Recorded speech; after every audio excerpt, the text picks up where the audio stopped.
So our bodies are also designed to have certain signals. One signal is hunger, right?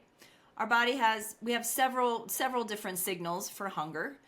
We call them the 6 human hungers in WowFit. But one of them, and the most important one, and this is one change that I would say probably 60% of my clients can make, and all of a sudden they start releasing weight. And it's weird, but it happens all the time. They're thirsty. Thirst is a hunger. If you are dehydrated, then your body is designed to signal you to eat food because it needs the moisture and the water. It's thirsty. It needs to be hydrated. Because back in the day, a couple hundred years ago, they didn't walk around with water bottles, right? If there wasn't a food source and they weren't getting their water from a stream or some water source, then they were getting their water from food. And so our bodies, when they're dehydrated, the first thing it's going to signal us to do is go eat something. I'm thirsty. So when you just do one simple thing, which is put some glasses of water into your day, maybe 8 glasses. Start your day first thing in the morning before you even go out to the kitchen for your coffee, maybe even before you put your feet on the floor. Glass of water by your nightstand. Have a good, healthy, 6 ounces, 8 ounces, a nice glass of water, and then start your day. Your body is going to thank you for it, and you may find that you will stop being so hungry because you've satisfied that hunger, which was thirst. You were just thirsty. So put some water in your body and check that one off the list, right? Another one that is really, really, really popular is your nutrition.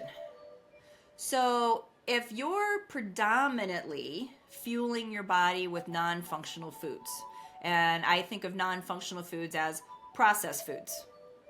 Now, I'm talking about processed foods that come in a package or maybe a can or something like that, because by definition, processing your food is as simple as rinsing it with water. So I'm not saying don't eat processed food. I'm not saying pull it out of the ground and eat your lettuce, right? We're going to rinse that off. We're going to rinse off our fruits and vegetables when we bring them home.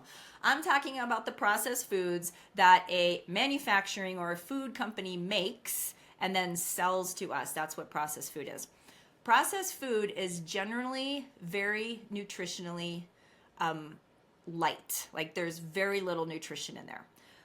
Let's take one of our favorites, our pizza. I mean, I love a good slice of pizza. I won't lie. I'm not going to say that I've never had one recently, since 2017 when I first went through my Wild Fit Challenge, and then in 2020 when I became a coach. Yep, I've had some pizza. But if that was all I was having, then my body's going to keep signaling me to eat more because it hasn't received the nutrients that it wants. It wants the fruits. It wants the vegetables. It wants the phytonutrients. It wants those things that are in the variety of our whole foods. And when we don't give our bodies that, it's going to continue to ask us to eat more, eat more, eat more, eat more, eat more. And that's why we're hungry. And that's why we're constantly eating. It's because our body is nutritionally starved. So you get some nutrition in there, and now your body's not yelling out to you as loud because it's not as hungry, right? And so another one of the common ones is our food timeline. And I'm going to see some hands and I'm going to see some head nods here, right? Have you ever had, think of just in your mind, think of your favorite food. Like that one food that you taste that is just, so delicious. You can't do anything else but just focus on it, right? For me, I would say probably my favorite food, I'm going to have to go with a good pizza. Even if it's cauliflower crust. If I have a good pizza, and I'm not talking healthy pizza, I'm talking a good pizza in front of me, I'm enjoying that pizza. But when you're enjoying your food, how does that first bite taste? It tastes great, doesn't it? Like it's just a party in your mouth. It's so delicious. And then maybe your second bite is good. And then maybe your third bite. But if you were to stop and think and notice how your food is tasting it on your 4th, your 5th, and your 6th, what you might notice is you kind of stop tasting it. It's no longer tasting as good as the first, but are you going to continue eating it? Yes. Why? We're going to do an exercise and get to that in a little bit, right? That's what you're going to do. You're going to continue eating it. Maybe you're social or you're in a social situation or you're watching it in front of a TV and you're just mindlessly eating at this point. But I guarantee you, if you stop yourself 6 or 7 bites into the favorite food that you're eating, you will realize that you stopped tasting it and now you're just eating it to eat it. And we want to understand why, which is what we're going to do here in a minute. So is everyone kind of with me on this? Like we're all tracking. I see some head nods. Okay, we're good. So we're going to put the idea that willpower is anything we can do short-lived. We're going to put that in the yes, that's true category. And then we're going to kind of think about our hungers. We talked about 3 of them. There's some more hungers out there, but we've talked about thirst. Our body's telling us to eat because it's thirsty. Our body is telling us to eat because it's nutritionally deficient, right? We're not giving it the right foods. And, our body might be telling us to eat because of a why that we're not even aware of because we stopped tasting the food we were eating, 10 bites ago, right? And we're still putting it in.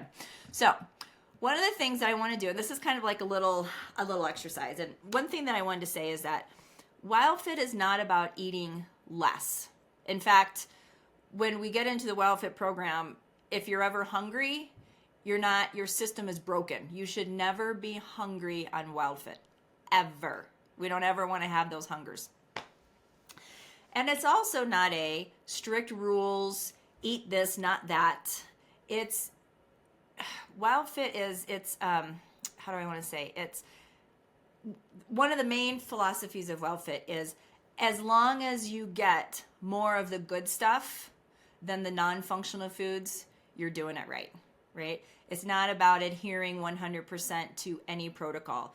It's not about because what happens as a kid, right? When someone says, "Oh, don't touch that, it's hot," or "Oh, you don't want that." What's the first thing you want to do? You want it, or you want to touch it, right? So when you're told, "Don't eat cheese," I want to find the nearest charcuterie board and start going for it, right? As soon as you told me I can't have cheese, now all of a sudden I want to have cheese. And that's just the way we work, right? So with WildFit, it's never a you don't eat that ever. Or what you do in WildFit is when we find your why, we start peeling back the layers of that onion. Then you start identifying those foods as you're going through the 90-day challenge, those foods that, you know what, now I realize because I haven't had it and I've had it again, I don't really like it. And then it kind of goes onto your rarely eat or even that food line of like, I'm never drinking that again. We've had clients that used to drink 4 or 5 sodas a day. Now the thought of a soda just makes them sick. Like they will never drink another soda as long as they live, ever, right?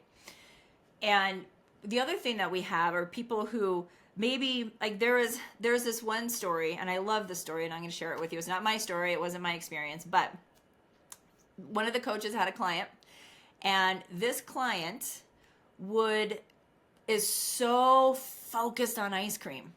He would literally be sent to the store by his wife to maybe pick up 4 or 5 items.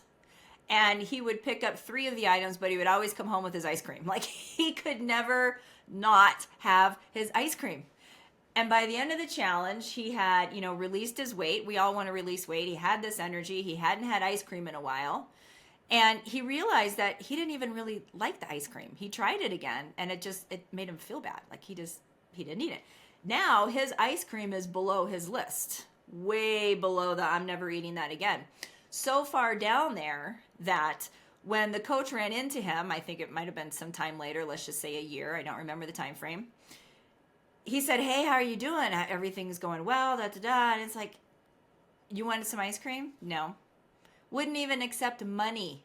Like you could have given this guy $10,000 to take a bite of ice cream and he wouldn't have eaten it. Like it was just that powerful for him. The experience was that strong, that powerful that it went on his I don't eat that anymore list, which is, amazing for that to happen. So, all right. So think of one food that you reach for when you okay. So think of one food. How do I want to say this? For when you're on a diet.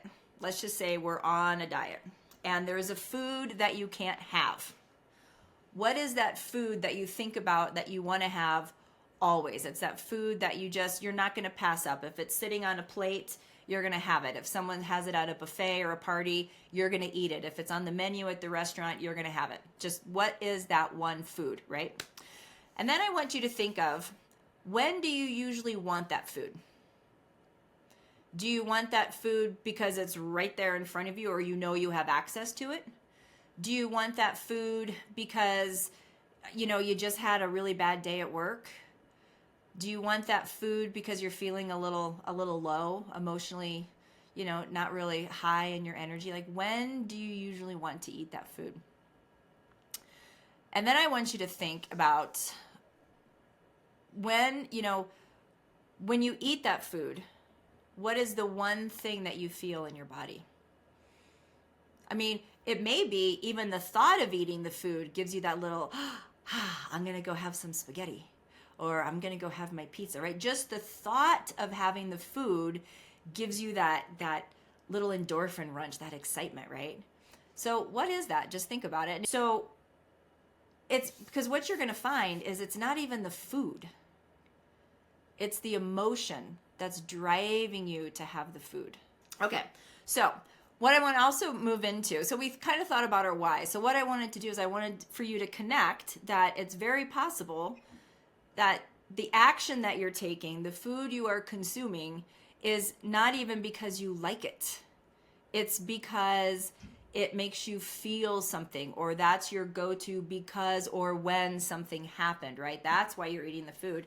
And it's not even because you enjoy it. So these are some of the things that we start tackling in the Wow Fit Challenge, is you kind of start digging into your why. And this was a very simple example. In the Wow Fit, we have, you start to realize that you have multiple personalities.